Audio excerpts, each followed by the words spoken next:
Okay, good morning. So, last two lectures we kind of did a touch design problem.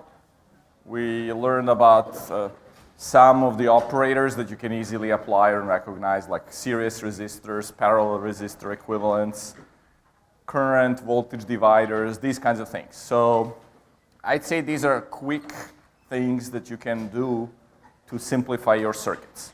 But sometimes, you will see a circuit that doesn't look that complex, but still is kind of hard to simplify using these equivalences, and also looks very daunting when you start drawing all the KVL, KCL loops, So I'll show you now a method that will let you basically solve 2-3 node type circuits very quickly. And then in the homework, we're basically going to formalize that a little bit more, kind of along the way how we started explaining the network graphs and flows with incidence matrices and stuff like that. So you'll be able to see actually how SPICE tool was built, a tool that solves basically circuits. It originated here at Berkeley and made Silicon Valley for what it is today. So, it's one of the things to keep in mind. How math can be very powerful in enabling certain things. So let me start with this circuit that is kind of a little bit hard to do just in your head.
Okay, anybody see this? You guys see it? Okay. Okay, so this is our circuit. Whenever we get a circuit that we need to solve, what are we looking to solve for? Any ideas? What are the unknowns in the circuit?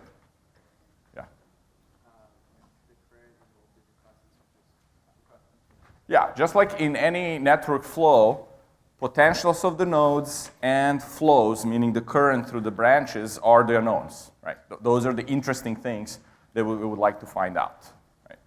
So, essentially, we need to look back at this circuit and say, okay, well, how many nodes does it have in the first place, right? If we were to treat it as a graph, right? Graph, and then on every edge of the graph, there is a component setting, right, that determines the flow. How many edges do you think? Sorry, how many nodes are there in this circuit? 4. Okay, let's try to count them. Is this the node? Okay, so I'll label it as 1. Is this the node? Okay. I'm not going to label it for now. We'll see why. This? Okay, that's 3. This? 4. What about this one? Okay, I see Shay. Yes and no's. Why is this not a node? It connects this branch to that branch, right? So we're going to treat it as a node now. But people who say it's not a node are right that I could actually simplify it and not include it as a node. Okay, so you'll see later why.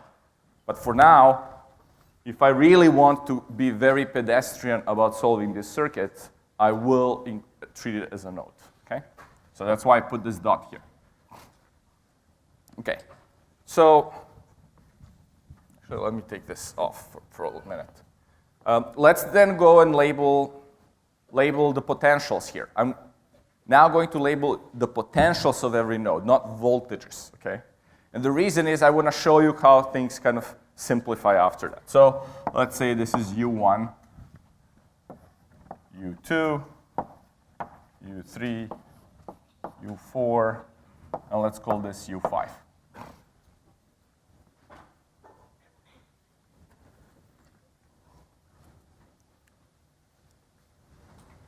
Okay. So what I'm going to do now is try to figure out if I can see some relationships in this circuit between the nodes. Right?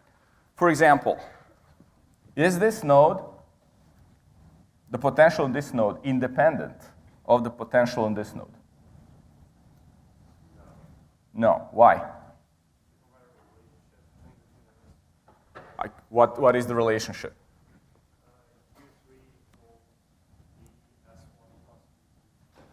Correct. So for that node, I'll write U3 equals U4 plus Vs1, or kind of the way we think about voltages on branches, right? U3 minus U4 equals Vs1. This is kind of the incidence matrix kind of visualization, right? So the potential difference between these two nodes is exactly this voltage across, and it is set by this voltage source. Regardless of what current flows through here, these two voltages will always be related by this equation, right? So they're not independent. Are there any other nodes in the circuit that are tied in a similar relationship?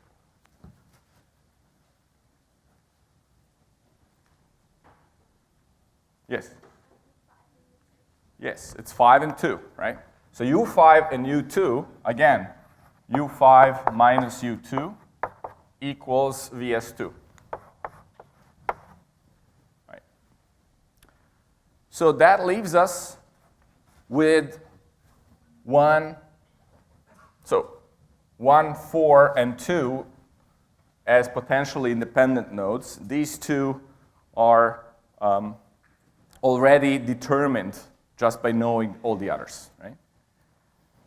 But now we know from what we learned in the network theory, right, that one of these potentials is redundant anyway, if we want to find an exact solution, right? Because I can lift everything, I can add some number to all of these potentials, and it's not going to affect any of the currents in branches, etc., right? Or any of the branch voltages, because I can add a delta U to all of these nodes, right? To everyone. And this voltage difference is still not going to change, right? It will be still U1 minus U4. Right? So if we look at, this is node 1, this is node 4, right? U1 prime minus U4 prime would be U1 plus delta U minus U4 minus delta U, right? And so these will go away, and I get, again, U1 minus U4. Right? So I can keep adding, moving this up in potential or down, doesn't matter, in some field, but the voltages on branches are going to be always the same. So because of that, I can simplify my life by going and saying one of these is 0. Right? So I'm not going to do that just yet. I'm going to first write equations for you, but then you'll see how this will propagate. Right? Okay, so we have these. And knowing that I'm going to later make this my reference node. Okay? Reference means I'm just going to set the potential to 0. It could be any of these nodes, U1, U2, or this one, whatever. It could be even one of these, doesn't really matter. It's just everything will fall out from there. I will just have to write then two equations for node U1 and U2 as a function of all these conductances and stuff. Right? So for node 1, I'll write, so we're writing now KCLs. Right? I'm going to write the KCL in a little bit unusual format. Right? I could go and say, okay, I'm really looking at all these currents that are coming out of the node. All these flows. And the sum of all these flows that are coming out of node, we know by KCL has to be equal to 0. Right? But I'm not going to go label the currents. I'm just going to say, what is this current here? In terms of these two potentials and this resistance.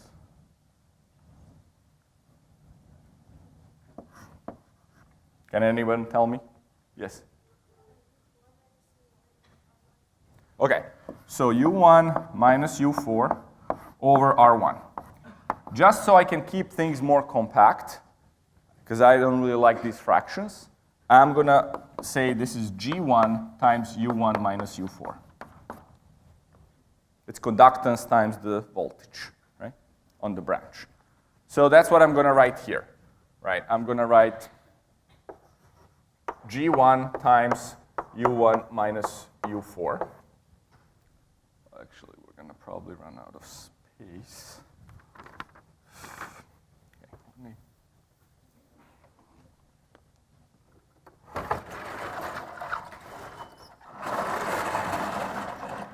Okay, let's do it here.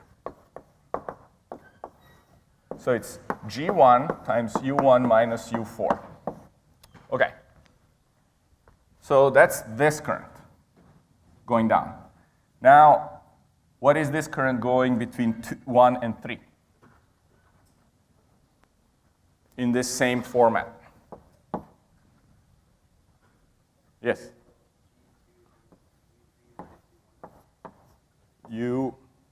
Okay, so you got to be careful here. The current, the flow that we label as positive, right, flows out of the node. So it's by passive convention, how we talked about it last time, it's this potential minus that potential. Right? Just like here, it was U1 minus U4. That was this current, right? So in other words, this voltage was U1 minus U4. Right? So here, it's U1 minus U3. And a very simple way of checking whether you're doing stuff here right, if this equation is for node 1, what's the first component in potential that has to be in every term? U1, right? That's it. So then every term is positive. So that's a very simple thing to kind of structurally remember. Right? Okay, so we got this one. What is this one over here? The one that flows into R5.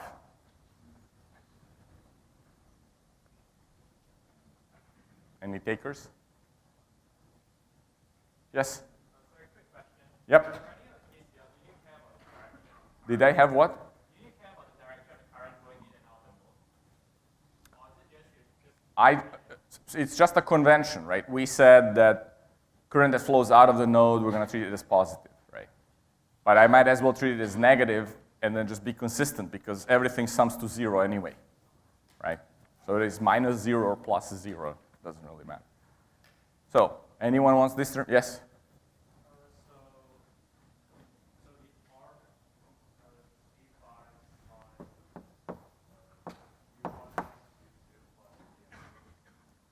So G5 times what?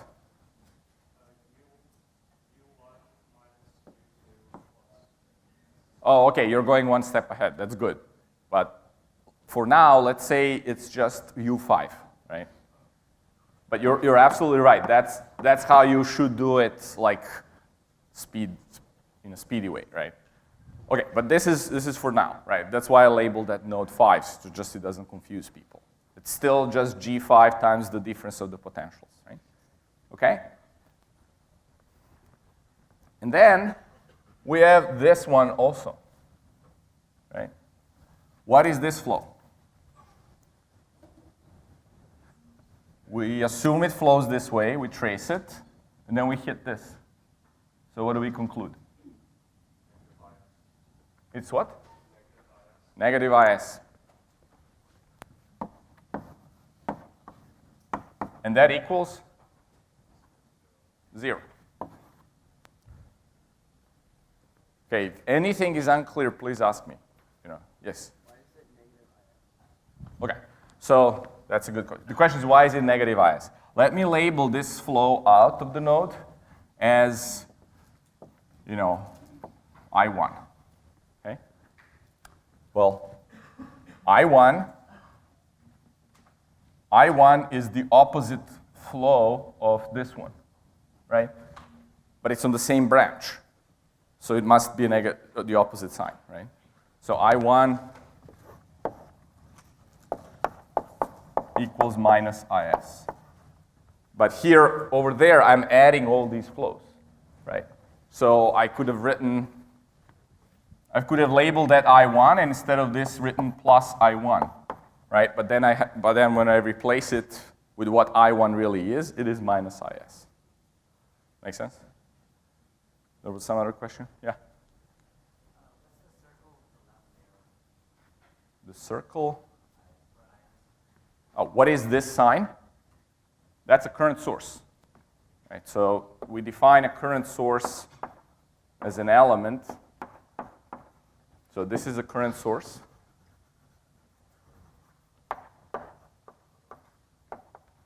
It pushes current through this branch of this value, IS.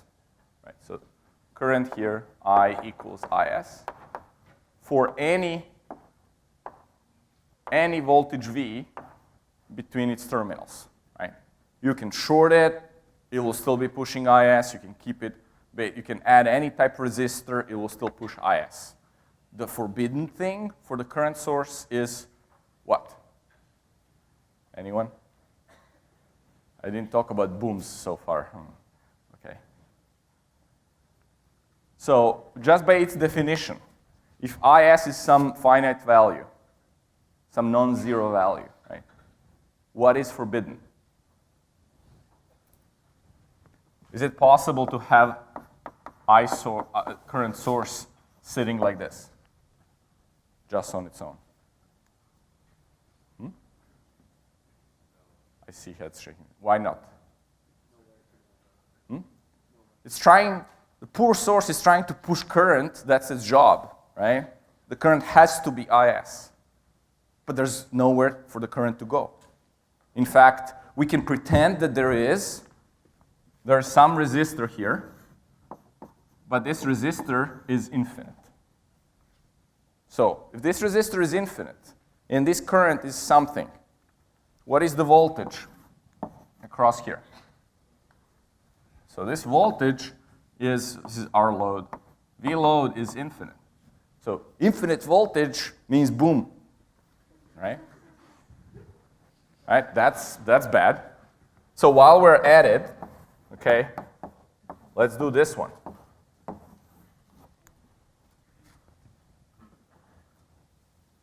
Don't try this in the lab, okay, by the way. Right? What's the current here? If Vs is anything finite.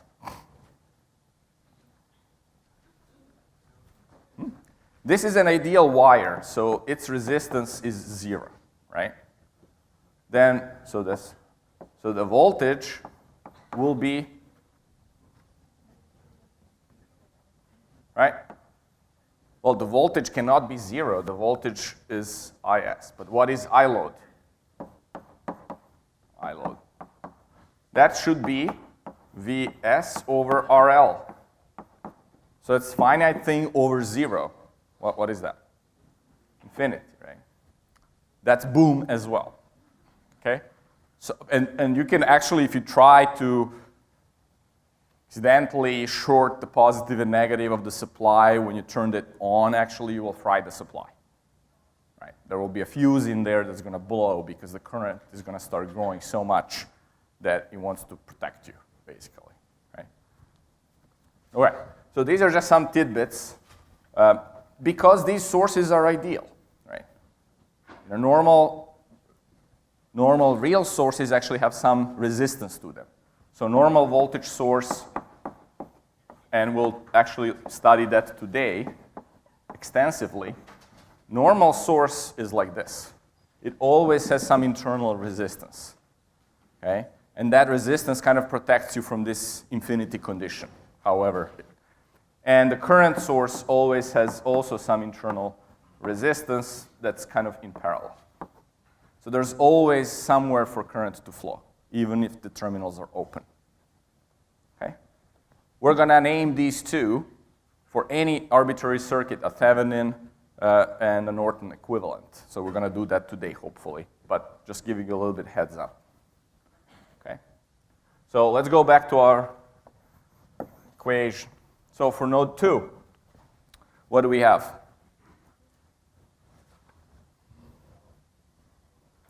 Let's pick U2, U3, R3. Anyone? We're looking for basically, so we're going to label the flows, let's say like this. We're looking for this flow over here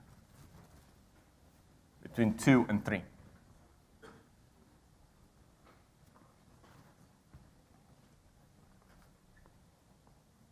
Volunteers? Yeah. Okay, G3 times U2 minus U3. Okay. Plus, let's have someone who didn't do anything so far. Yes? Okay, G4 times U2 minus U4. Okay? So that's this one checked, this one checked. Now, one is super easy, one is harder. Who wants to take the super easy one? Yes? Great. I'm going to do it like here. Okay, so what's the hard one? We checked off this one. There's only one left, right? Yes? Minus? Okay, thanks for trying. It's good. This one is a tricky one. Why is it tricky? At least tell me why it's tricky, okay? On all of these other ones, you start down the line, you immediately see the conductance between the two nodes, you're done, right? That's your coefficient. What's up here? You go and there's a source. It's a voltage source and can take any current. How do you know what current flows through this source? Well, just hitting it doesn't give you the information, so you just have to keep going, okay? So you keep going down the line, and you see now this conductance over here. And you say, okay, what's the flow? I'm looking for this flow, right? So from this node, this flow comes into this node. It has to come out, right? So if I want to do it in a very step-by-step way, I would say, okay, let me label this current I2, right? This current I2 is also here, right? That's the same branch. That I2 enters the node by KCL on this node. This current over here also has to be I2. Now I'm getting somewhere. Can anyone tell me now what this I2 is in terms of the node potentials? Yes. U2 over R5. So think about it. We're here between node 5 and node 1. We have nothing more to do with node 5, right? With node 2. Because we're here. The only thing that determines this flow is this conductance over here, right? And these two nodes. So it's the same old story.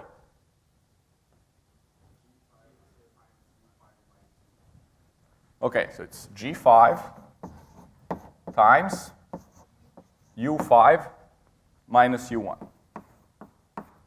Okay, so now you take a look at this, there is actually a story how U2 is involved, right? Look at the first equation, or second equation that we did in the class.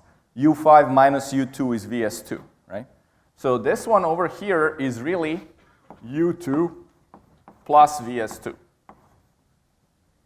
right? So once you get skilled in this, the way you're going to do it is you say, okay, I'm doing this flow. So it's so I don't know what this guy does. So it's U2 plus VS2. I immediately know the potential here. So it's U2 plus VS2. And then this flow is U2 plus VS2 minus U1 times G5. Right? So you immediately can write out this equation. Make sense? Yes? I understand the direction arrows are arbitrary, so to keep them consistent, but how do you decide, like in this case for YouTube, how do you know if they're all going outward and nothing? I just defined it that way. Because if they're all going outwards, I keep positive coefficients. And regardless of whether it's positive or negative, the values that we put in for U. Okay, so when I plug in the final values that I find, right, it may very well turn out that U1 is smaller potential than U5, right? So this whole term could end up being negative. But I don't care about that. Remember, I'm just labeling the flows so that I can label these coefficients here, right? If currents are going out of the node, I'm labeling that term as positive, right? It's a positive sign of the potential difference. I'm not claiming that the potential difference is greater than 0, okay? It's just like in incidence matrix, a definition that we adopted, right? So it makes it very easy to see basically what's going on. Because remember, I told you, you start always with the node for which the equation is written, right? So here it may confuse you a little bit, but don't forget that U5 is actually U2 plus VS2 minus U1. So there's still U2 that ends up being with positive sign, right? Just like here, just like here. And that's because you are always referencing from that node for that equation, right? This equation is for U2, and this is for U1. Okay, well, guess what? That's it. Okay? I'm just going to rewrite it now in a little bit better manner that you maybe are more accustomed to. So we're going to group everything. So it's G1 plus G2 plus G5. And then here we have all of that times U1. Okay, let me just say that. Well, okay, I'll make 2 steps. That's fine. Okay, minus G2 U3 and minus G5 U5 equals IS. If I screwed up somewhere, let me know. G1U? Okay, do I need to put that one in? I put it to 0, right? So I'm just going to skip it. But yeah, good catch. So for the second one, let's see if we have, okay, minus G5 U1. And then we have plus G3 plus G4. Where is my, G5, U2, minus G3 U3, and plus G5 U5. Okay, I repeat, VS2 equals minus IS. Am I correct? I think I am. Okay, so now I'm going to basically use these, right? So I already used this one, that U5 is U2 plus VS2. I'm just also going to use this one, right? But this one is 0, so U3 is really VS1. So in this one, wherever I have U3, this is VS1, right? And U5 is basically U2 plus VS2. So I'm just going to write it as G5 U2 plus G5 VS2 equals IS. Okay, so when I regroup now, I'm going to write it actually in a matrix form. G1 plus G2 plus G5. And then I have minus G5 here. And then I have minus G5 here. And then I have G3 plus G4 plus G5, U1, U2. And that equals IS plus G2 VS1 minus G5 VS2. I screw up anything. This should be this should be minus. So this is a plus. And then we have minus IS U3 is VS1 plus G3 VS1 minus G5 VS2. Okay, voila.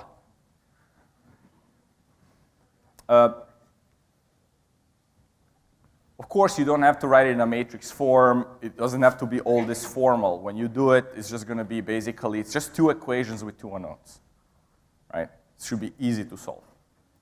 I'm just trying to write it on this on purpose to show you that, formally, this is some matrix G times the vector U equals some vector B.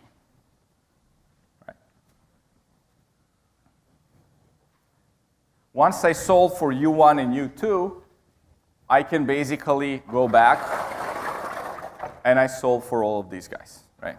In fact, if you really want to be getting closer to a single matrix formulation, I can actually add this.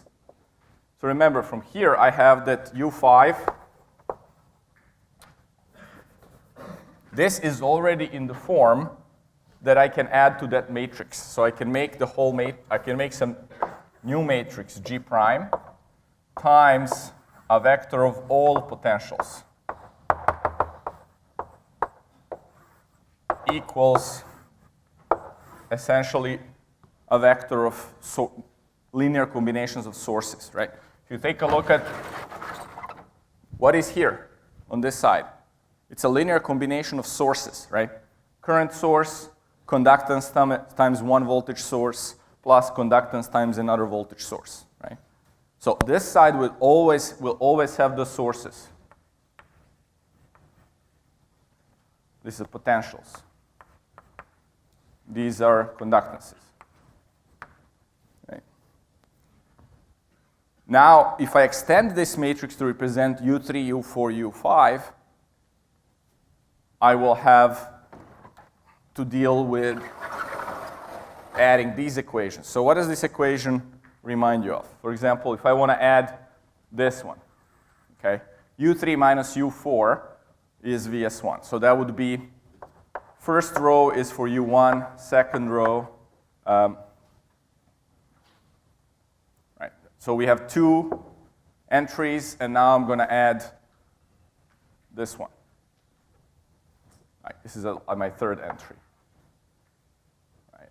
So these will be for U1 through U5. So I'll start with 0, 0, 2. Some magic thing, and a 0. Okay? So what are these? And that's equal to VS1 in that column. So what are these two numbers? I want to get, when I multiply this row by this vector, I want to get this equation. 1, -1. Does that remind you of something? That's the incidence, that's part of the incidence matrix, right? Okay. So in homework, we're going to walk you step by step through how you can combine all these things. The incidence matrix, the formulation of these independent nodes, etc.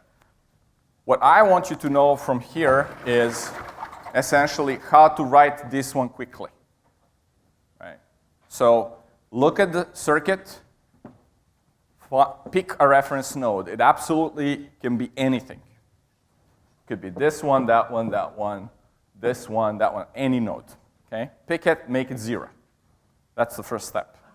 Second step is then write these simple equations that relate nodes that have sources, right? Because those you know that you don't have to worry about.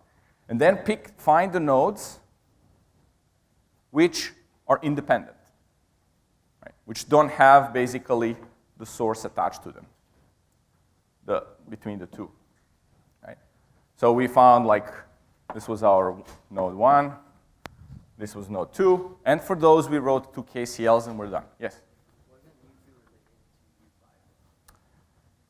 U2 is related to U5, but once you write how they're related, one of them is a free variable, right?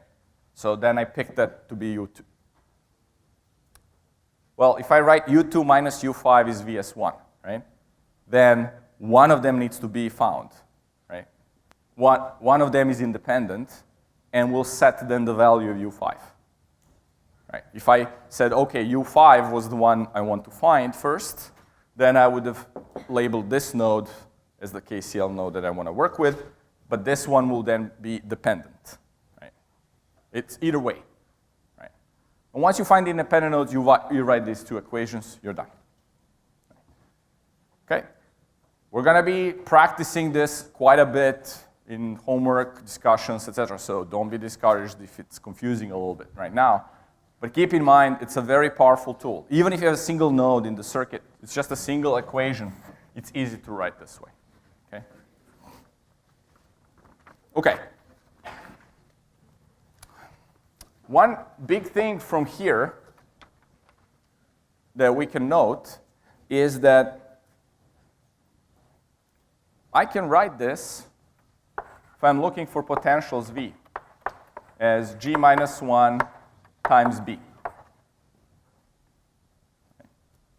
And we saw that B is some linear combination of sources, right? So I can write this B as, B1 plus BK, where these are all sources in my circuit, right? Or let's do it like, these are already weighted sources, so I don't have to write. That means that I can really go and write this as a sum by I of some alpha I times current source I plus some sum of J of beta J times voltage source J. Right? So every potential in the circuit is going to be a linear combination of some source values, right? Whether source is a current or source is a voltage, right? So we call these linear circuits because basically every potential and by that token every current can be represented as some, so every current in the circuit, so this is U, will be some other gamma I, IS, I, plus some delta I, VS, J, right? This always holds, okay? So it's a very important thing to remember now that we're moving into something, how we're going to represent kind of bigger circuits, right? So keep that in mind. That's just something keep in mind over there. Okay. So with that kind of in mind, let's go back to kind of the basics, right? I have a resistor, and let's see how we're going to do it. Okay, we're going to do it like this.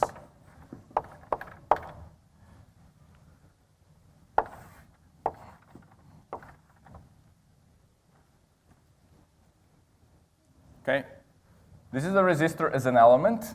Current I is coming into the terminal, and that develops voltage V across the terminal, right?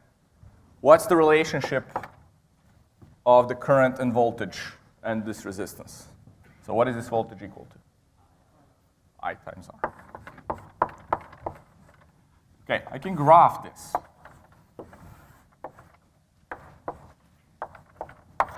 How does this look like on this graph? Yeah? It's a straight line, okay. What's the slope?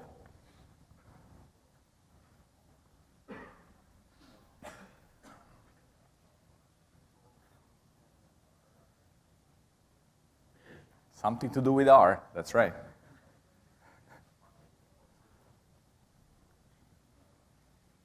Yes? Yeah, well, I like that. I love this answer. Okay. It has something to do with R, but it's actually G. Right? Yeah. That's a very cool answer, okay?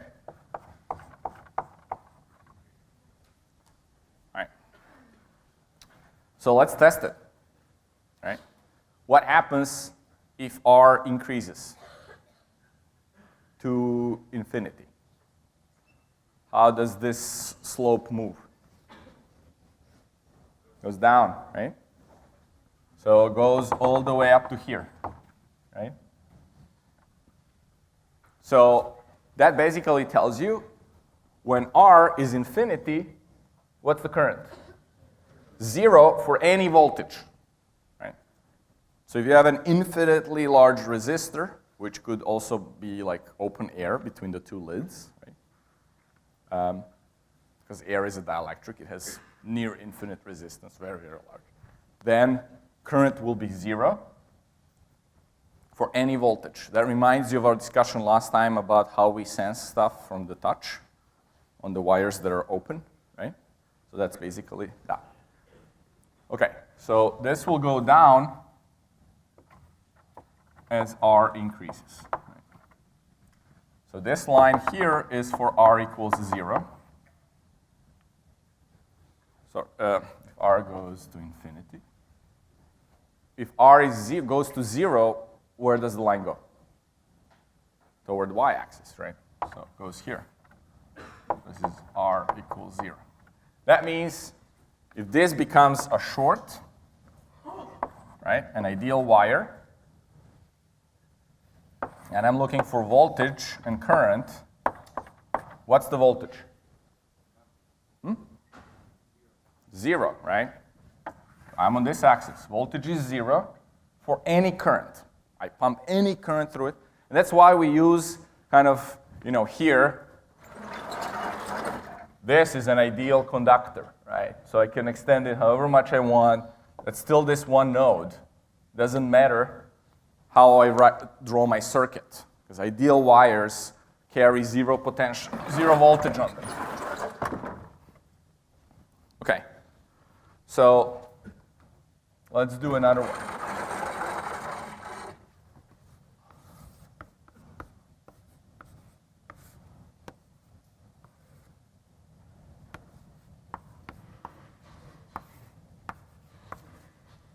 Okay, how does this one look like? I'm always drawing it from the standpoint of the voltage across the terminals and current into the terminal. Right?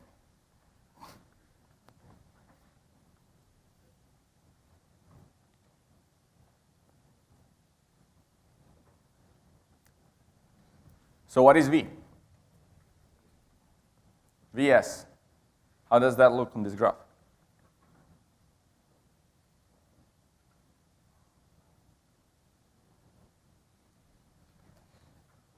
Yes. It absolutely would be. Yes. Yes. Any current can take any current, and it gives you Vs. Right? That's what it is. Okay, so by that token, what is this?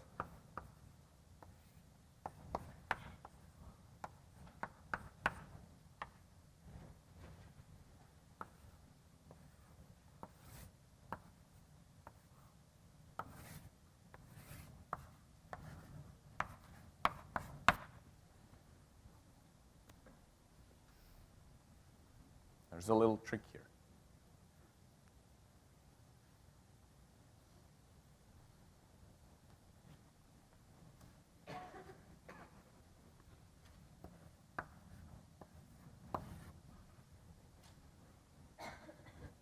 So what is the current here? Yes? Negative at what value? Yes. So it's here. It's negative IS. Now, I said there's a trick. I didn't tell you what IS actually is as a value, right? But I got to draw it on the graph. So if I said like IS is positive, this value is like 1 amp, right? Then yeah, this is a correct visualization, right? But if I said IS was minus 1 amp, then this value would be actually 1 amp, so it would sit right here, right? Okay. Same with this. Vs could have been minus 2 volts, right? So it would then be like at minus 2 volts. Okay, I wanted to go back real quick to this one, though. This resistor relates current to voltage, right? So does it matter if I have this value? I can be anywhere on this curve, right? I just need to set up some voltage across the resistor, and you give me, let's say, this voltage, and it will give me this current, right? So if I set up a voltage that is negative, right, what is that going to do? That just means I'm applying a supply that looks like this, right? And this is like, the value of this supply is like 5 volts. Okay? So then I'm going to have minus 5 volts here. It's going to map to minus 5 volts over R. Right? So it gives me negative current. What does that mean? Anyone? Yeah?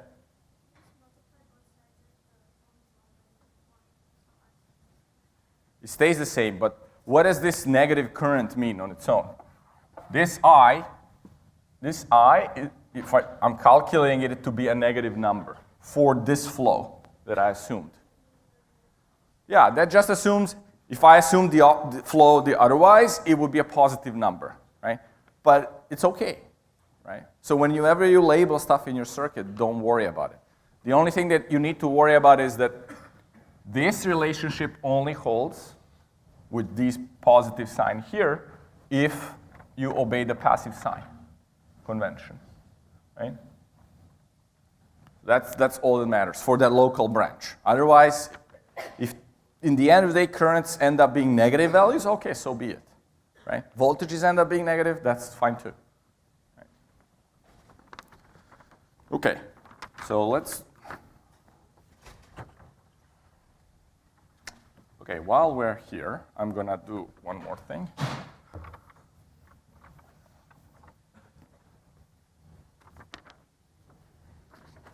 Let's do this one.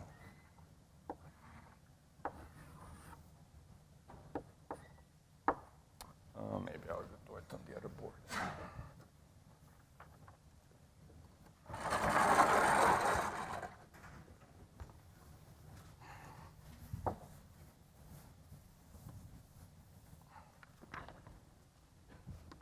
Okay, let's do this one.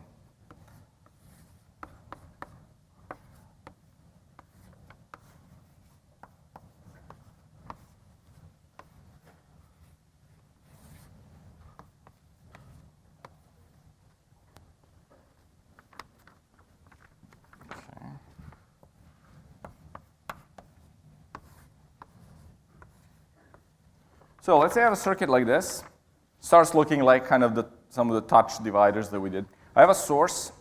I have the source resistance. And now, so that's my battery, for example. And now between these terminals, I'm attaching a load. And load can be whatever. It can be 100 ohms sometimes, can be a kilo ohm another time, can be giga ohm another time. And I want to see how this whole thing behaves. Right? So what matters to me is how much current is the supply providing to the load, and how much voltage gets established across that load as that happens. Right? So I'm going to be basically drawing this, again, in this V load, I load kind of plane. Right? So just not knowing anything about this side, okay?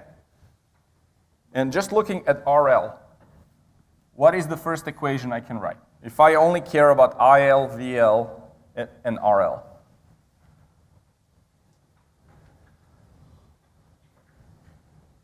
I don't have to know anything about this side of the circuit, right? Let's cover it. I have VL, I have IL, and RL. Those are the only things I have. What relationship holds?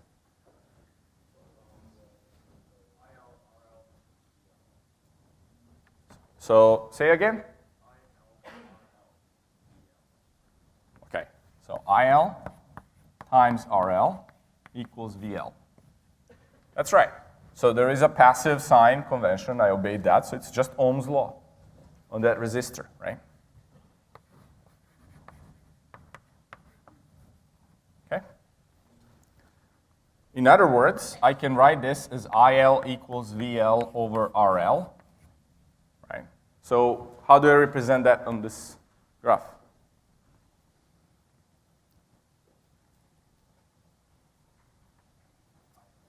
Yeah, it's just the line that we did previously, right?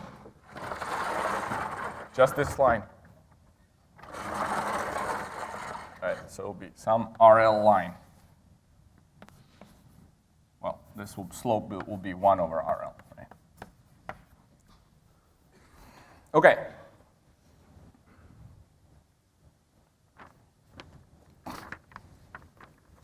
Now, this current is also the same as the current through this resistor, right?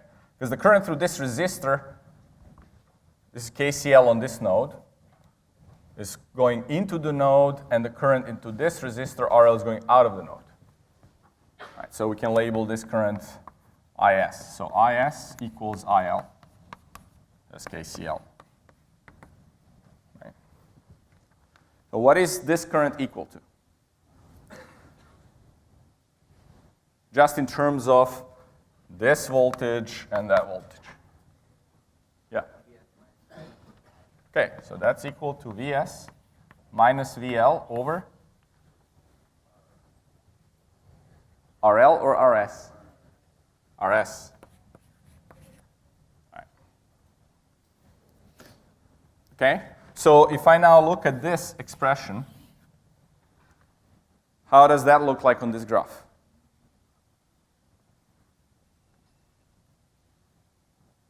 It's a little bit more complicated linear thing.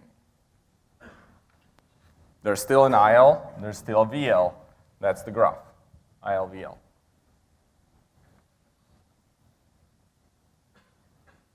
What happens when VL is 0? Okay. We get VSRS, right?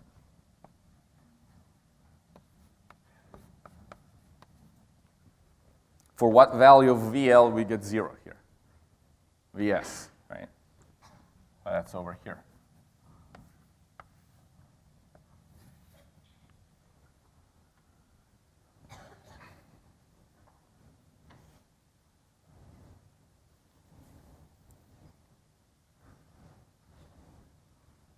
Okay.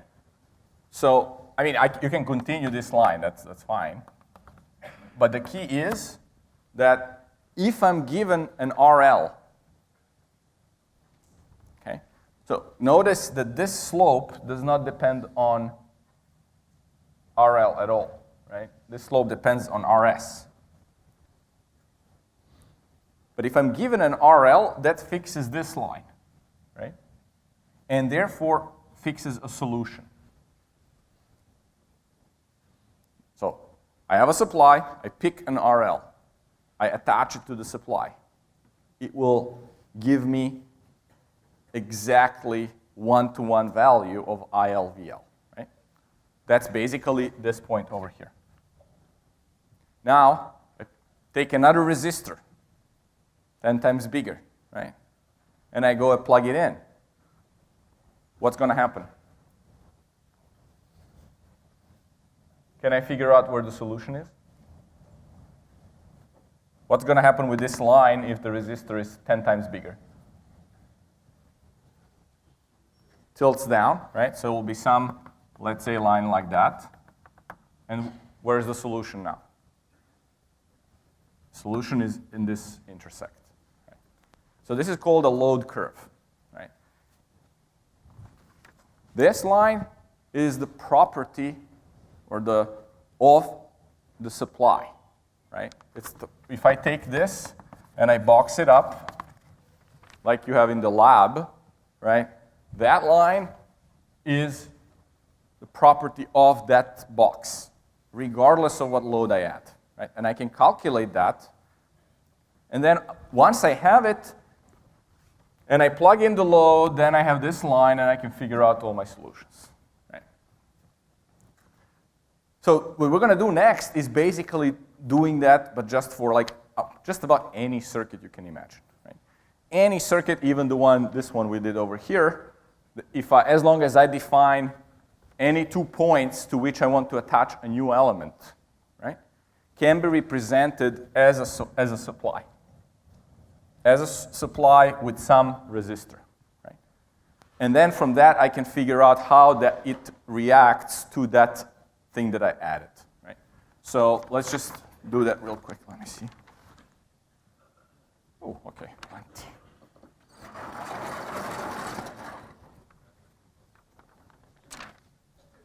So this is not really a theorem, but let's kind of pretend we need to prove something, right? It's kind of like a magic box kind of thing. Let's say I have a circuit in the box, I put in the box, and you don't know what it is, right? And then I try to have you figure out what's the circuit in the box. Right? So let's say what I put in the box is something that I'm going to call VTH, RTH.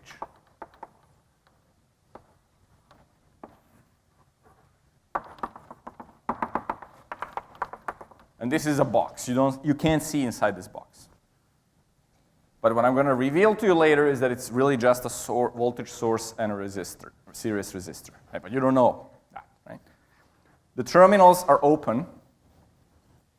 Right? You take your voltmeter, and you go and you try to measure. We're going to call this V open circuit, right? Because the terminals are open. So you just come in with a voltmeter, and you measure. What voltage are you going to measure?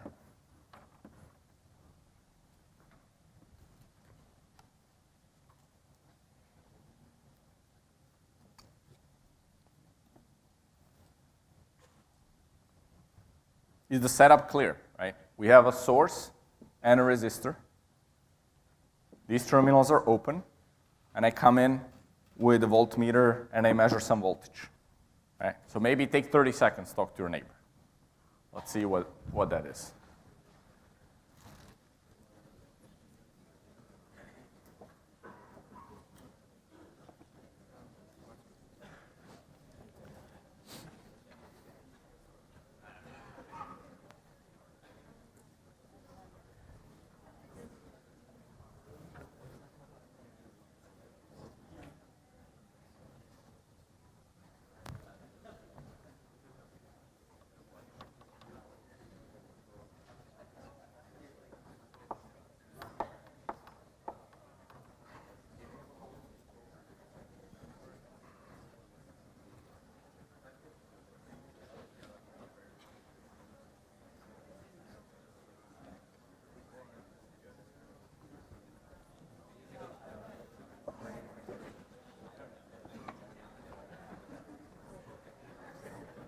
Okay.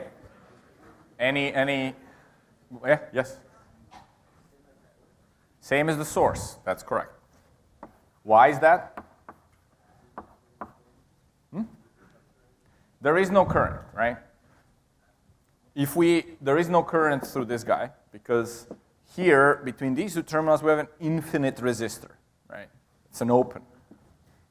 So current would have to be this voltage divided by RTH plus this infinite resistor, so it's voltage over infinity, it's 0, right? So there's no current flowing.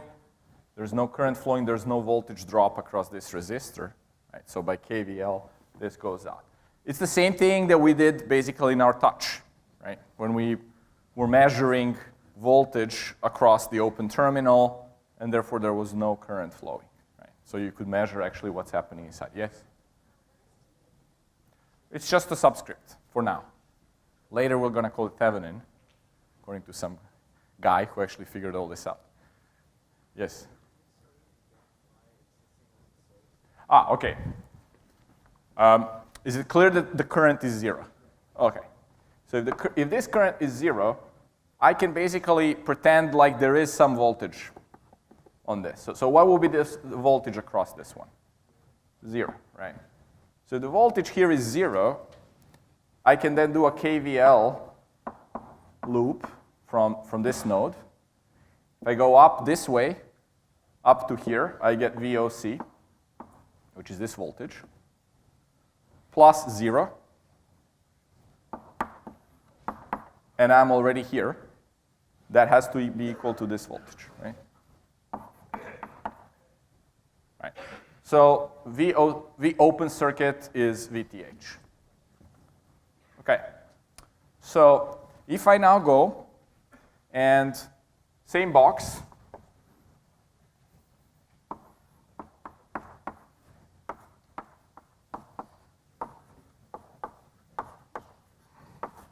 and I just go and short the terminals.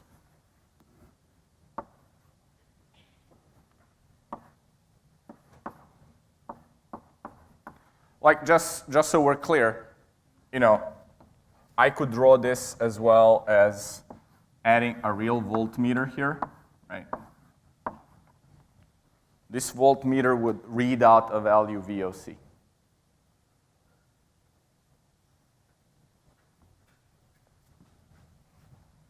Right? Or I could add an ammeter, and it will measure what is the current here. Right? The ammeter acts basically as a short. Right? So I'm just representing it like this. I short this, and somehow I'm measuring the value. But really what I'm doing is I'm adding an ammeter. Right? But ammeter has 0 resistance. Right? It's basically, it looks like this. Right? It just tells you on the display that there is the value of the current flowing. Right? So that's the short circuit current. What is the value of this current? Yes? Yeah, short circuit current is going to be VTH over RTH.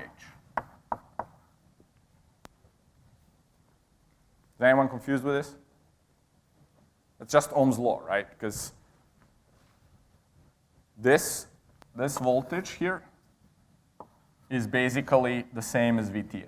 Right? So the current flowing through this is VTH over RTH. That's the same current that flows through this circuit. Okay.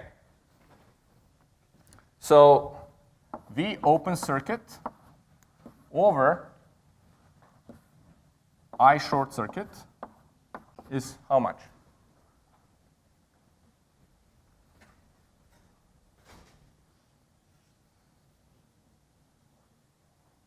Should be simple.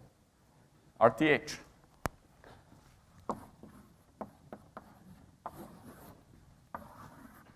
So, in 2 measurements, I basically figured out what's in my circuit. Right? Remember, I told you I didn't know what was in the box. there was a supply and a resistor. I didn't know these values, right? So one measurement, I measure the voltage. I get my Thevenin voltage. Another measurement, I measure the short circuit current. I divide the two, and I get my resistance. Right?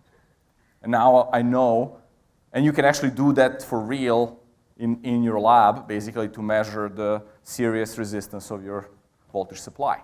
Right? Okay.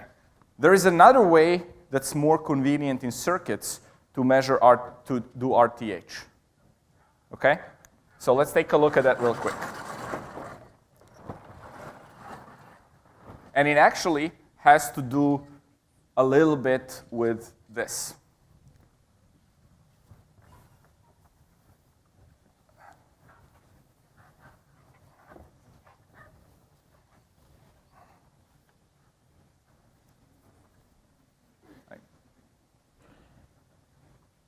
If I take the circuit above, right, and I set my source to 0,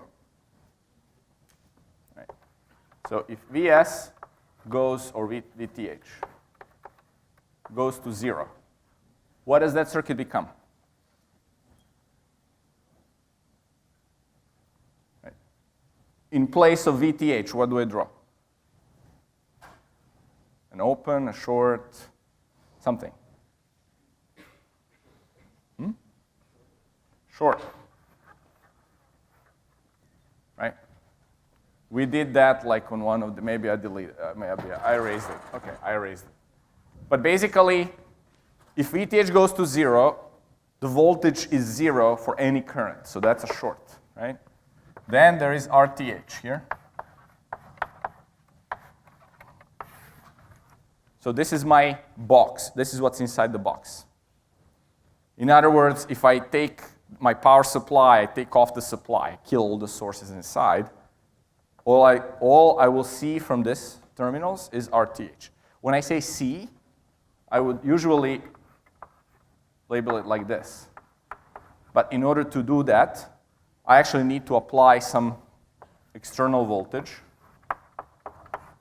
V test, and measure the current, I test, that goes into the circuit. So what is V test over I test?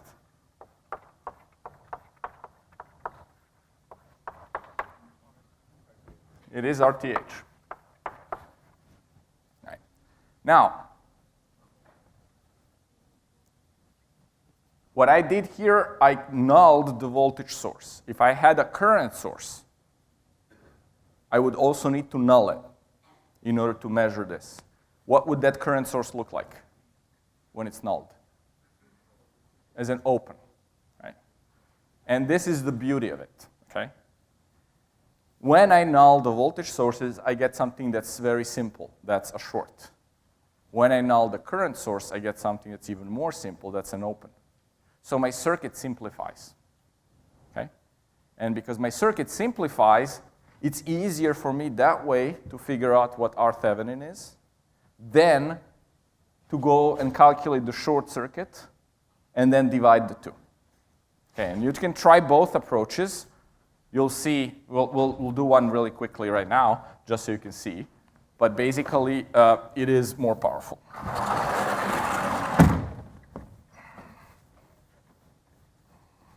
Remember, where does this whole thing come about nulling stuff? It's from that V Thevenin is basically just at the terminals. So I deleted it. It just comes from this linear combination of voltage sources and current sources, right, for any potential solution. Okay, so let's go back to our touch example.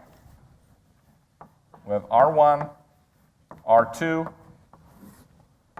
R horizontal, and I have some, and this is my output of my touch. And now I'm going to be adding some RL here that's essentially some load. That's a voltmeter. It could be another circuit I want to add to measure that voltage, whatever. I don't know what this is, right? So what I'm interested in is to black box my whole display. This is what like Apple makes, right? Or someone who makes displays makes this, right? And then all that Apple or Samsung want to know, if they're not making that part, is what is the equivalent circuit that will present some iLoad and some VL to this load, right? They don't want to know anything what's inside. So how can we get them some simple model with which they can always compute whenever they attach some RL, what the current and voltage are going to be. Right? That's the goal. Okay, so I can represent this circuit as Thevenin resistor, and I will just then be adding different RLs, right? But this is the equivalent circuit. Right? So how do I figure out V Thevenin?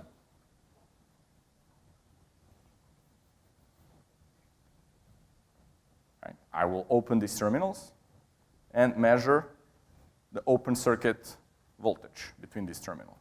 So what is that?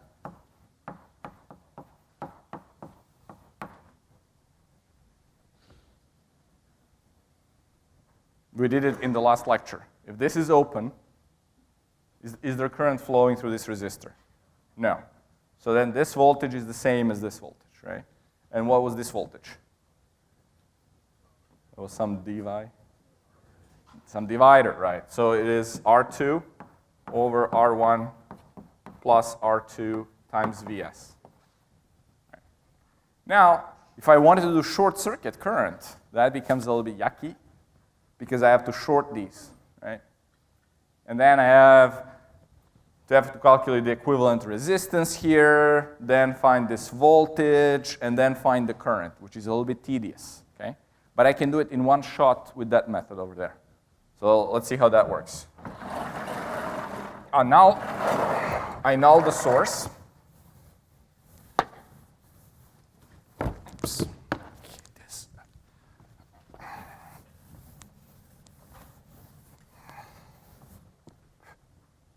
I will null the source. I now get R1, R2, R horizontal.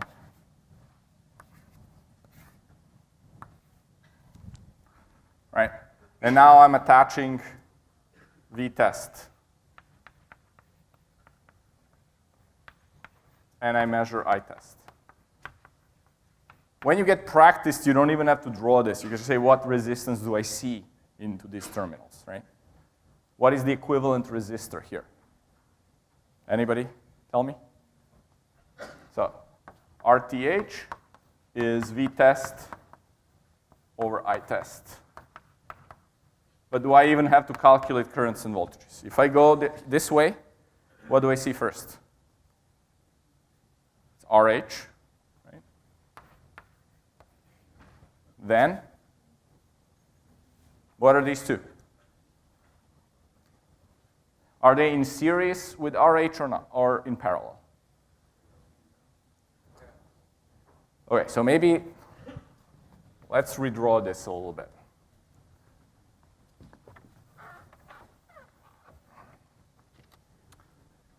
I'm going to label this node A and this node B. All right, that's my graph. Are there any other nodes in the circuit? This is ideal wire, this is ideal wire, ideal wire. This is all one node, right? Node B. And this is node A. So there are really no other nodes, right? So I have node A and node B. Between A and B, I have both R1 and R2. Right? And then I have RH, and this is my output. So if I look from here, what do I see?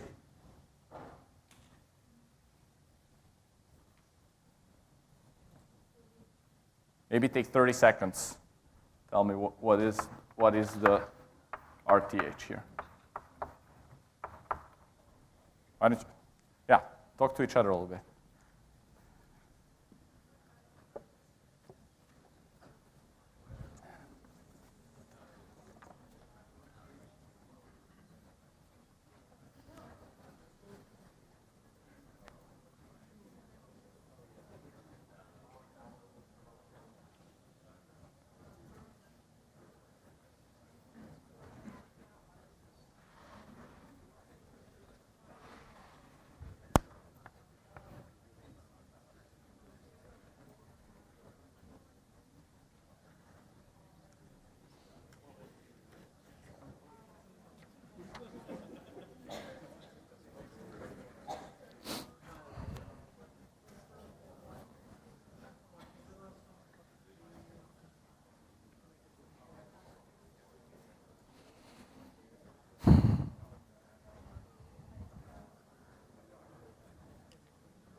Okay, anyone? Yes. Plus R? Okay. So it is basically RH in series with a parallel of R1 and R2. Right, so we go this way, we find RH, and then that's in series with this equivalent resistance. This equivalent resistance is R1 in parallel with R2. Or I can, for people, if it's not clear, this is R1 in parallel with R2, and then that's in series with RH, right? So I can just write it out like this. That's basically my R Thevenin. I don't have to do any KVL, KCL, anything like that. In many circuits, it will be as easy as this, okay? So just to give you a little bit of why is all this like this, right? How come these things so magically turn out that way, okay? If I have some block of circuitry, block A, right? That block has a bunch of sources, VSIs and currents, ISJs, right?